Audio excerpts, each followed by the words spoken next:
Greetings, fellow travelers, and welcome to the Way of the Shaman, where we view the world through the lens of showmanship.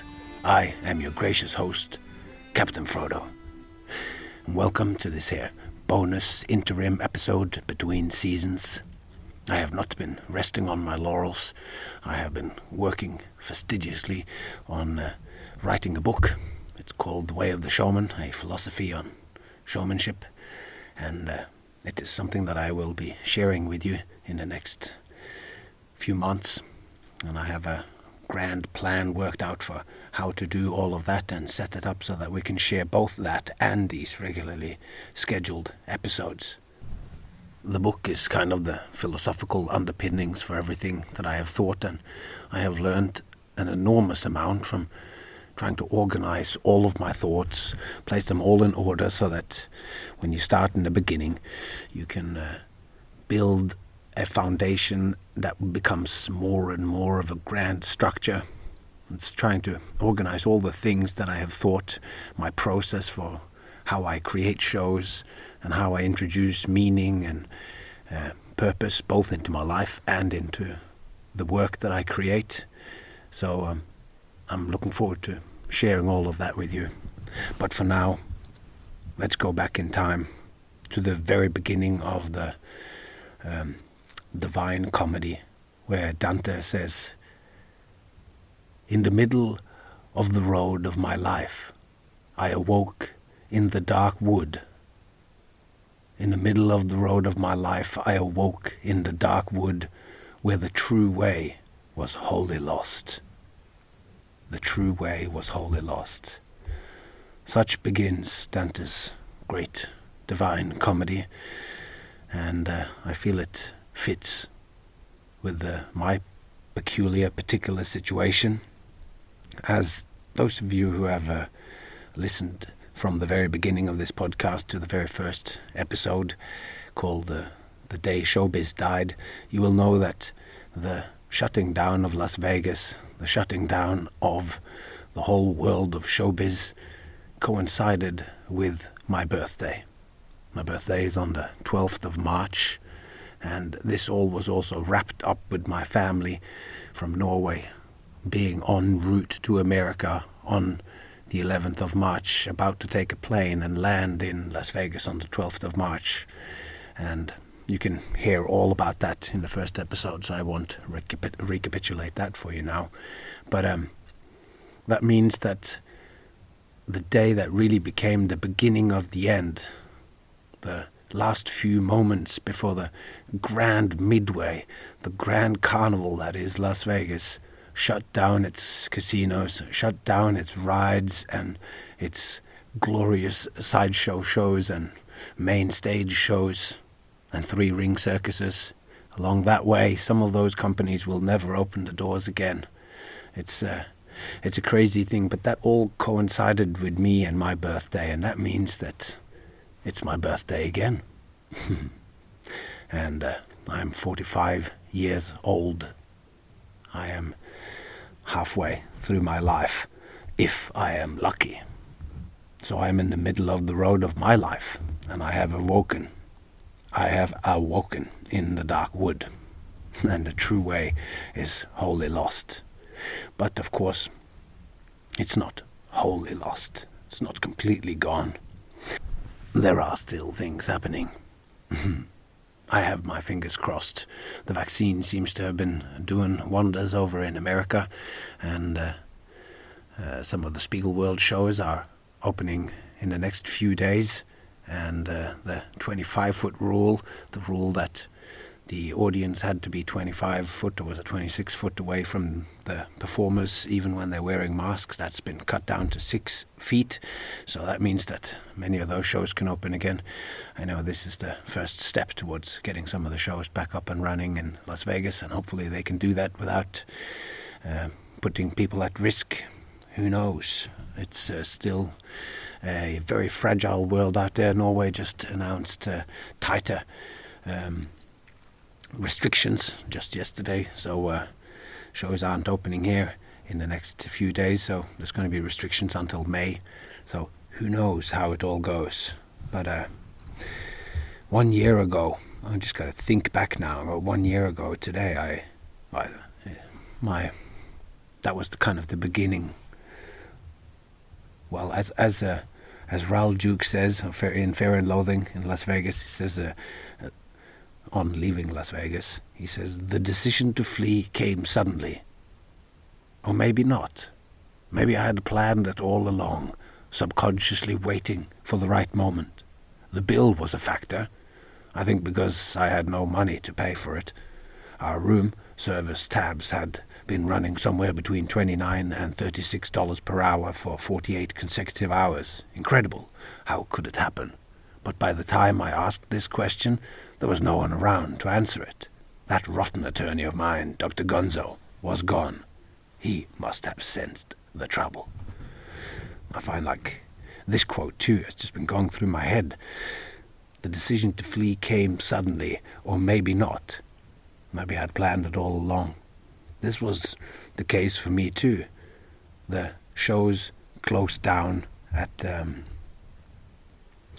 took a couple of days. We got the message that things were going to be okay on the day before my birthday. I decided my family shouldn't come, and we thought, okay, we're going American style here. We went out and bought enough food to last for the entire apocalypse, and we went into hibernation. I think this hibernation is kind of like we were there. I was homeschooling my daughter. We were swimming in the pool, and we were just being all by ourselves for weeks on end, not seeing a single other person. My wife was doing the shopping, coming home, washing all the groceries, washing the vegetables and soap in the sink. It was a strange time, and there was no one around to answer it, just like they say in this quote. There's no one around. And the bills were running, and the money stopped coming in, of course, because the shows stopped. So I find a connection with this quote. But we bought all the food enough to last us through the entire apocalypse. So in one way, we were preparing to stay. Yet, when we did take the decision to leave, we literally just went, okay, this is not going to work out. The money will run out. It's time to go. And then within two and a half weeks, we packed up everything, put our stuff in storage, and got on a plane and traveled to Norway.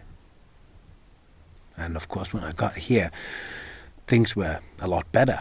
And I managed to put on a show, a sort of brand new show that I've every time now, those few times when there are possibilities to get on the stage, I am seizing the moment. After doing 10 shows a week over in Vegas for the last couple of years, it's where the creativity is limited because we're presenting the same show night after night after night, show after show. So here I'm just pushing myself, and I created a new show, and I actually was thinking that I could do a whole episode in this bonus interim way that I'm doing now, where I just talk about my process, talk about all the things that happened in creating that show and creating some school shows as well, and some shows for younger family things. So yeah, if anyone thinks it would be interesting to hear me talk about my process and talk about the creation of the shows, then drop me a line on an email on thewayoftheshowman@gmail.com, or you can find me on Facebook under Captain Frodo or Frodo Santini.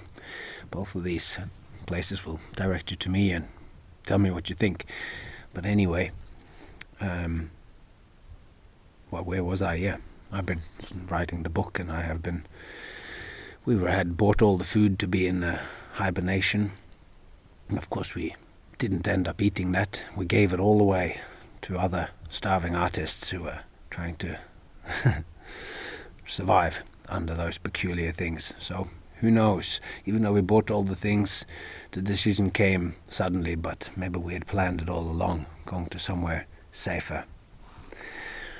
I wrote the first draft of my book. That was the first initial instigation of that. I was writing every day, doing a class with my daughter, and then I was writing. And I came back here and then took a break as I just took more and more work on the podcast where I spoke to you guys last. And Actually, one of the funny things was when we then were leaving to Norway, we drove, and that was a strange time too. We'd sort of been locked up and stuck away in our house in Vegas, and then we rented a car and we drove to LA. And for the first time, we were kind of in the city again, just briefly, and stopped off at the airport. And I remember dropping off the car after having dropped my family off at the hotel.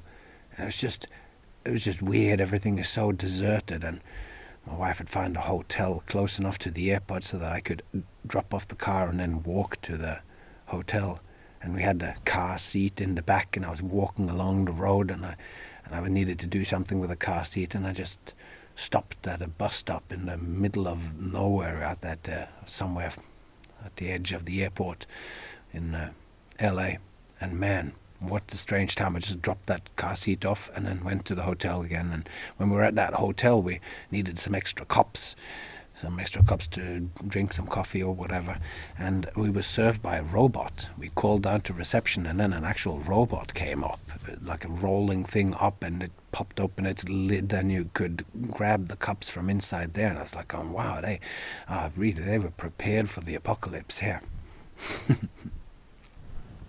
But the way as we know it has gone. We've all needed to sidestep here along. A lot of my friends and people I know have gotten into doing the Zoom shows, and that's very exciting. I did a few in the lead up to Christmas and that, but as it is now, the writing has taken over. Since before Christmas, I have been getting up between 5 and 6 in the morning, and then I write for 2 hours before I go to work, or before my daughter gets up, because I've started to do some honest work as well. I have been working, I am still working at a Steiner school, at a Waldorf school as a teaching assistant, and I'm there for 3 days a week. I mean, it's just a 20% job. I still feel like it's taking a whole lot of time, but it's exciting, because I've always thought that there's, according to the way I define a performer as somebody who stands before a group of people, and you deliver material that you have carefully structured so that they will understand it and it will be meaningful. If that is the definition of a showman, then that is also the definition of a teacher. So I've always thought that would fit in very nicely, and it's been very good to be in a classroom situation, because the kind of material that we structure for kids, it's the second grade, they're very young, and the kind of material and the kind of interactions that we have with them have a totally different time frame. It's a time frame that goes day after day and week after week, and not the intense material that we have structured for a show.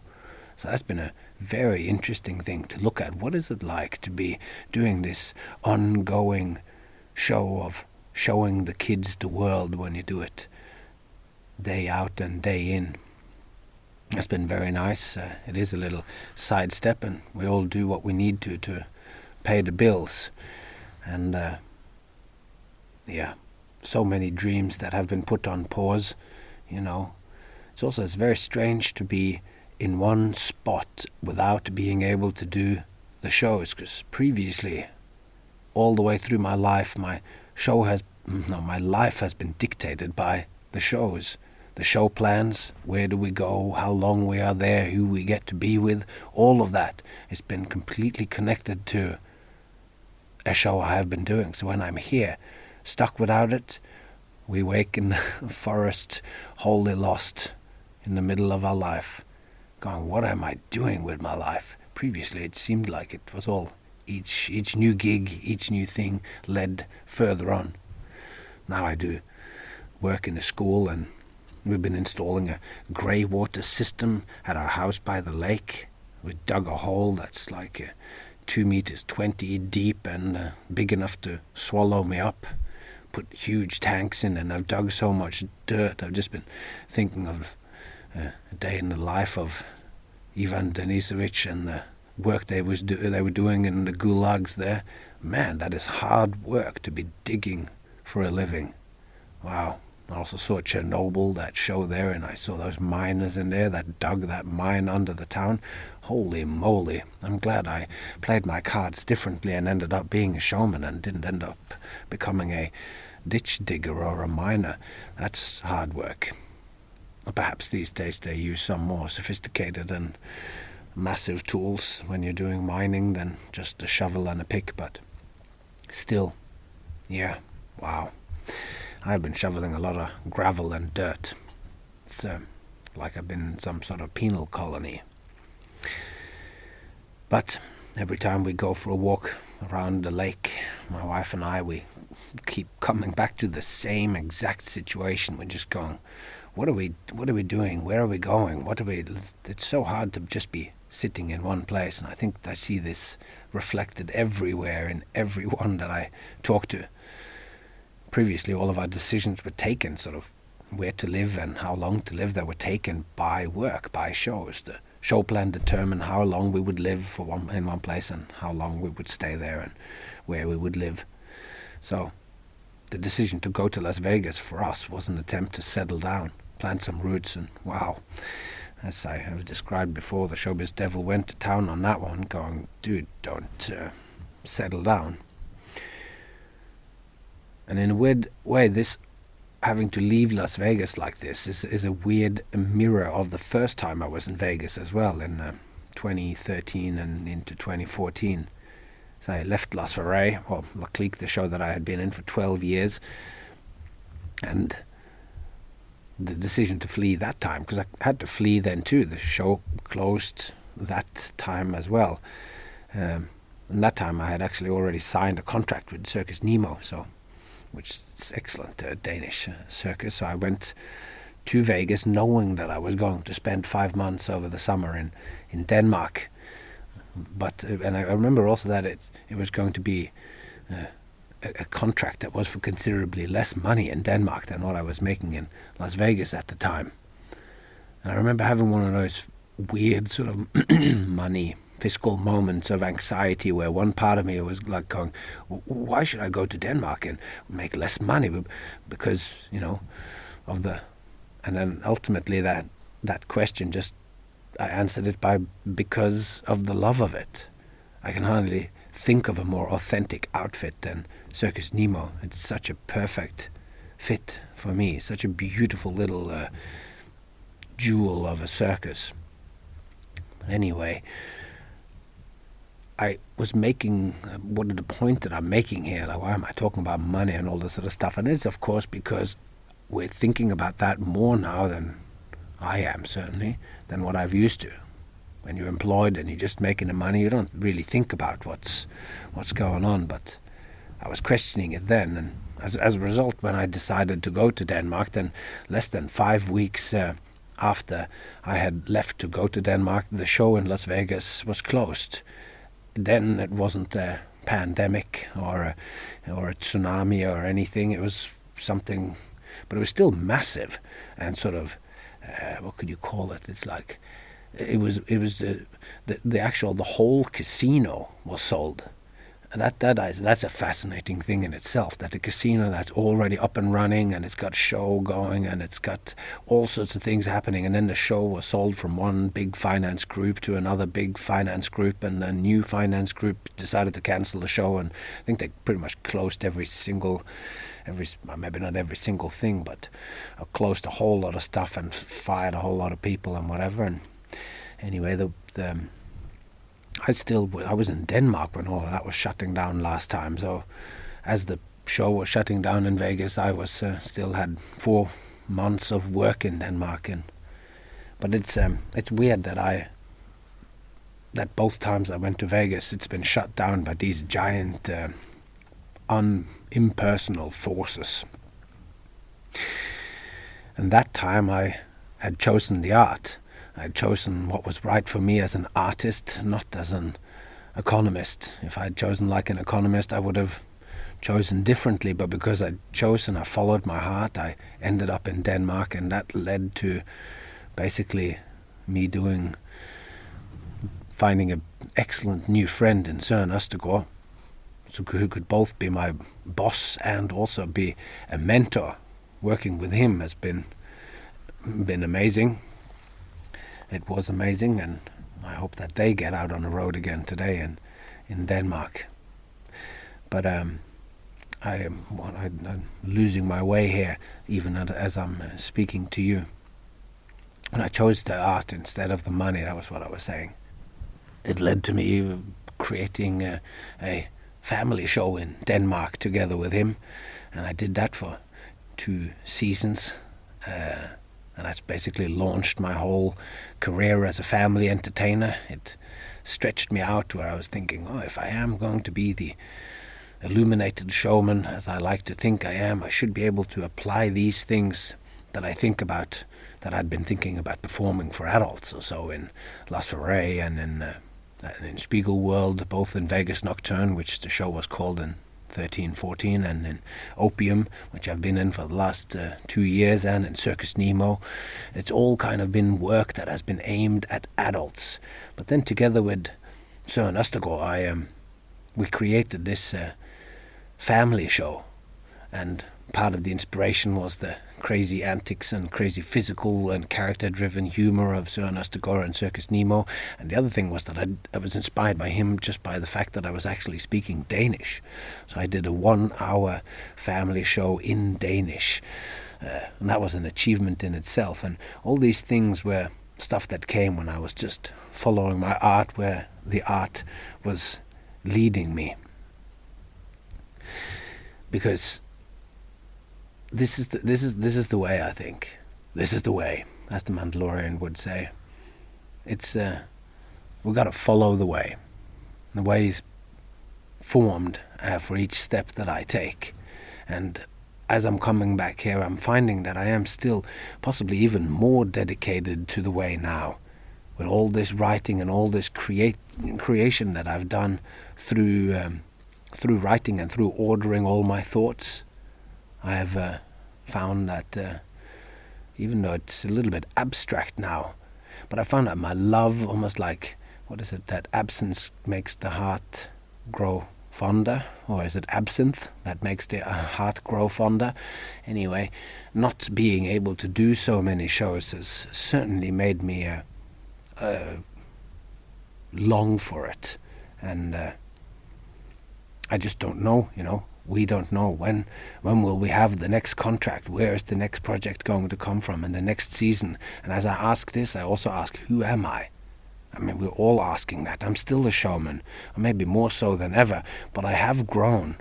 Doing 10 shows a week for years is not like magic every single show. By the time you're doing 10 shows and you've done your 80th show in a row, then it turns into work, Now, each time I have the opportunity to do a show, I dive into it like a man ravaged by hunger. I've created so much new material. Each show becomes precious, and I want from it all I can get. Because it is strange to lose your way and be wholly lost, but the way is still there, and in the intersection between me and the world is still the show. And I'm formulating my philosophy of showmanship, and my understanding of my craft has deepened. And so I'm working as a teacher, assistant, and I am working sporadically, doing some family shows and some adult shows and a little bit of Zoom internet-based shows. And I've also just, actually through this podcast, I've hooked up with 2 different people, and I'm working as a director or co-creator on 2 different projects, and that has been also immensely enriching. To be online and to talk to someone and to be deeply in a creation process that aren't under the normal pressures of deadlines, because the shows that we are creating now, they will happen. Of that I have no doubt, and the work that we're creating is going to be amazing. I'm so excited. But to have this additional time where I would normally be working, doing the shows, and you only have a limited time available, but now the passion has come back in a way that I haven't felt in a long time. And each of these projects that I've been working with are both people who are asking deeper questions of themselves. So this time it feels like it's good for that kind of work. Projects that extend themselves beyond I can juggle or I can squeeze myself through 2 rackets to something which is more important. It's like if you only get to say a little bit, and you don't know when you get to say it, you want that little bit of time in the spotlight to count. So each project is of course colored by our current strange situation, but they're also both aimed at the future, and I feel like they're seeds, they're acorns that they won't grow until the world is back on track. But once they do, I feel like they're going from just being this fragile little seed to I see an acorn as there's this huge potential in them. I mean, and I do think that when things open up again here now, we will have the roaring 20s. I've said it before, and it's going around. People are talking about this as a real thing. Las Vegas started and closed again, and it's about to open again. And Australia seems to be doing well. And from what I understand, it's already, there are signs there. It's still so fragile that it's not quite there yet. But by the time this gives us a break, I think we will have a very good time. And that's why I think it's important now to be working and to be thinking a little bit bigger and a bit deeper thoughts about what we do. I mean, I for one, I will be doing my acts as they used to be and all of that. But I also want, and that was what I did in my show when I put it on here, I want the work to be deeper and say more stuff, and I want it to count. And anyway, if I hear back from some of you, I will go into more detail about the work that I've been creating and how it's been influenced by this podcast and how it's been influenced by the pandemic. But 1 year after it's closed, after Vegas closed and after the world really closed down, I am here on my 45th birthday. I'm rambling along here all alone. But I know there are people out there who feel just like me, and people out there who's got their fingers crossed that the world will come back. And I hope that you share the faith I have in the fact that it will all start coming back online. And as it do, our time, as those who stand before people to make the times even better, I hope that we not only have our regularly scheduled tricks and acts, I also hope that we have something more to say. I know that it's going to be our job to make people smile, make people laugh, make people love, and make people really truly appreciate being together in groups again. But I also want to be able to share with them just how precious that is, if nothing else. Just remember that, how we longed for those moments, and when we go back on stage, that even if you don't add a little speech in where you say, oh, remember how important and how happy we need to be that we're healthy and that we can gather.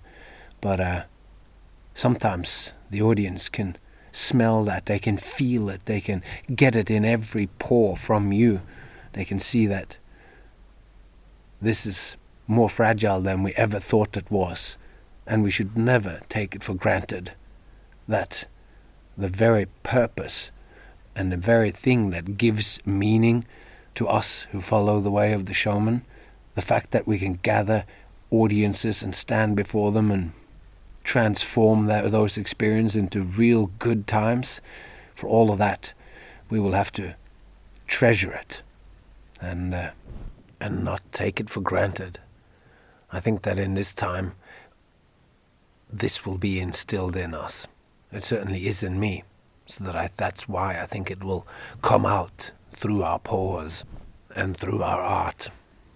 This is one of the things I will take with me, and I think the audiences will be blessed to see it in all of us. There's something very weird. It's like a great war. Where I've been reading a book about fall of the Soviet Union, and there too it was not all very good when the Soviet Union was doing its thing, but in the hindsight people are looking back at the time in the war or in the Soviet Union, where something that it was imposed upon you. But there's still, I think, I will have a certain nostalgia back to this, the time when we could not do the shows. It was wholly different. And although I'm feeling wholly lost, I am still preparing, and all this work and all this reflection that's going on now. This time that has been given to me, it's given me time to think, and it's changed the game completely. And in this game that we're playing now, it's forced me to take stock of what's important and how am I going to spend my time, and that when I'm not just doing the shows, what's really important. And I'm certainly finding back to some creative roots that I don't think I would have managed to dig up if I was just doing the show after show after show. So I am treasuring this time, and I'm also looking very much forward to the vaccine taking its effect. And we see that it's already working in America.